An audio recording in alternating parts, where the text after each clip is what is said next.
Hello everyone! Welcome to my vlog. My name is Mildred at kung ikaw ay bago sa channel ko, please subscribe to my channel. And ako nga pala ay domestic helper dito sa bansang Hong Kong. Itong bansang ito yung pinapangarap ng mga kapwa ko Pilipina or Pilipino na nangangarap magtrabaho dito sa bansang Hong Kong kasi nga hindi may pagkakaila natin na sobrang taas ng sahod dito sa Hong Kong. Hindi naman kasi taas ng Europe. Isa ito sa pinaka malaki yung sahod and pinaka madaling applyan. Rather than sa ibang mga country tulad ng Singapore, Malaysia, Middle East, mabababa ang sahod. Ayan. So, anong pwedeng gawin sa mga gustong mag-apply dito and nangangarap na makapagtrabaho dito? Ano yung pwede mong gawin kapag sobrang mentally stress ka na? Yung tipong susuko ka na. So, madali lang yan guys. Kasi dito, napaka-legal na i-terminate mo yung kontrata mo or yung amo mo ang mag-terminate sa kontrata mo. Napaka-legal niyan. So, kapag ikaw na mismo yung talagang sobrang hindi mo na kaya, yung tipong mababaliw ka na, ganyan, sa sobrang stress. Kasi hindi mo may pagkakaila na talagang nakaka-stress magtrabaho dito sa Hong Kong. Hindi man lahat, pero most of us is stress sa trabaho. So, simple lang yung pwede natin gawin. Gagawa tayo ng termination letter, yung 1 month notice na sinasabi. Kasi sa kagaya ko, baka meron dito nakakabit na. Alam mo naman dito sa Hong Kong guys, napaka-high-tech na mga kagamitan. Pwede silang maglagay dyan ng hiding camera or ng mga speaker. So, malalaman nila kung ano yung mga pinagsasabi mo, ganyan. So, yung tatagulogin ko na lang yung word na yun kasi baka alam niyo na. So, kapag nandito na kayo and sobrang stress na kayo and gusto niyo nang sumuko, so isa lang yung pwede natin gawin, gagawa tayo ng sulat at ng pang-isang buwan. So, ibig sabihin ng sulat ng pang-isang buwan na yung gagawa ka ng sulat, as in sulat kamay sa typewriting. Kasi may nakaready ako dyan. Pwede kong i-share sa inyo yun. Pwede kong i-share sa inyo kung ano yung tsura nun. Kasi as in, maraming beses na akong gusto rin sumuko. Pero so far so good, lumalaban pa rin. Ganito siya. Parang kaya tinawag na pang isang buwang sulat sa Tagalog is sa loob ng isang buwan na yon mataterminate yung kontrata mo sa ayaw at sa gusto ng iyong amo. So yun, and napakalegal nun kapag ipinasa mo yan sa immigration, papadalhan ng sulat yung amo mo na pinapaalalahanan sila na sa loob ng isang buwan ay pagpauuwiin ka na sa Pilipinas with pay. Ganyan. Ay, hindi pala with pay kasi isang buwang sulat eh. Pero kapag on the spot ka, kunwari, ito pala yung pagkakaiba ng on the spot at pang isang buwang sulat. Pagkakaiba yan guys ha.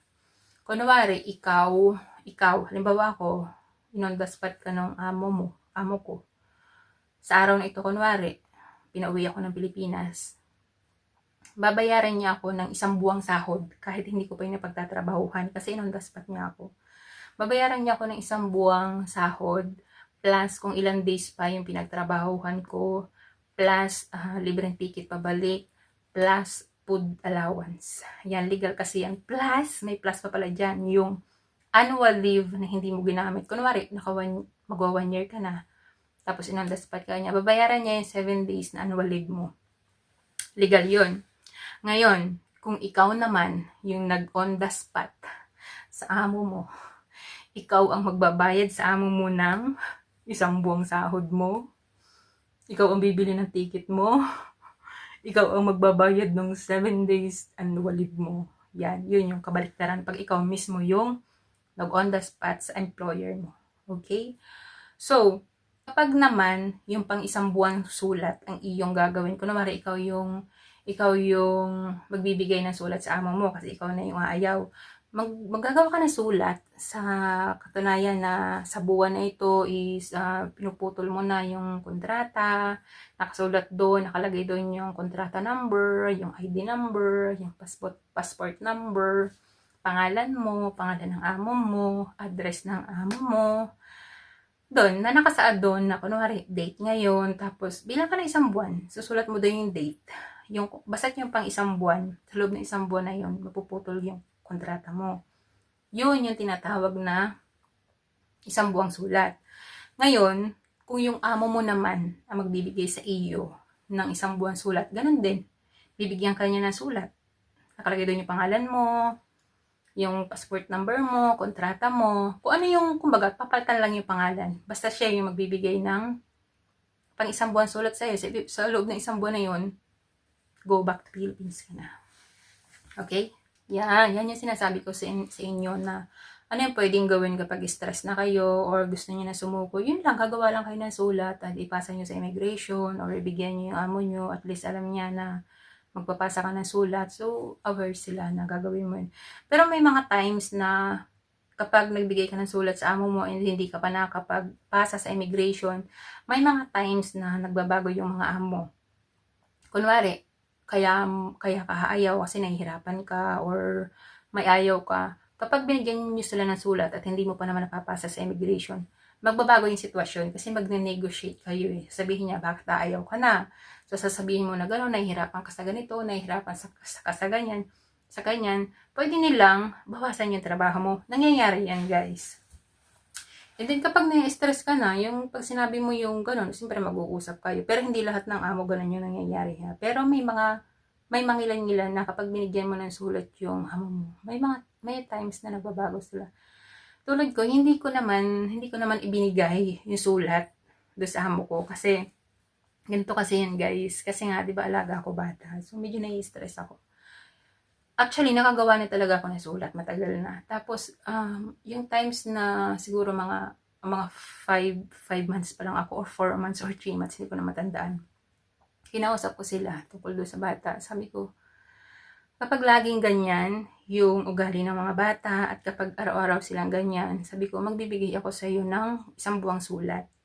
And tinanong niya ako, kinausap niya ako na huwag akong magbigay ng sulat kasi pwede pa namang baguhin yung sitwasyon or pwede pa namang pagsabihan yung mga bata na hindi na sila maging pasaway, ganun. So, sa loob ng ilang buwan na yun, naging okay ang lahat. Mga 3 months sigurong smooth ang araw-araw ko, hindi ako nai-stress, ganyan. Pero alam niyo ba guys na recently, siguro mag-iisang buwan na,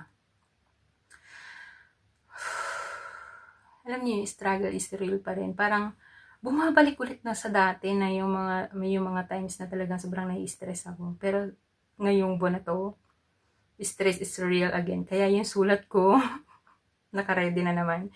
Hindi ko nga alam kung, sabi ko nga sa sarili ko, hindi ko alam kung maaabot ko pa yung pang 1 year ko. Kasi yung sa 1 year may mga annual leave and nagsabi ako na mag-annual leave ako and paniyagan naman nila ako and pinigyan naman nila ako ng, sabi nila ililibre nila ako ng ticket. So, tuwan-tuwa ako. So, sa guguluhan sa mga 1 month notice na yan, sa mga termination letter na yan, so, pwede na kayo mag-comment down below at gagawa ako ng video para mas malinawan kayo kung ano yung gusto nyong malinawan. Okay?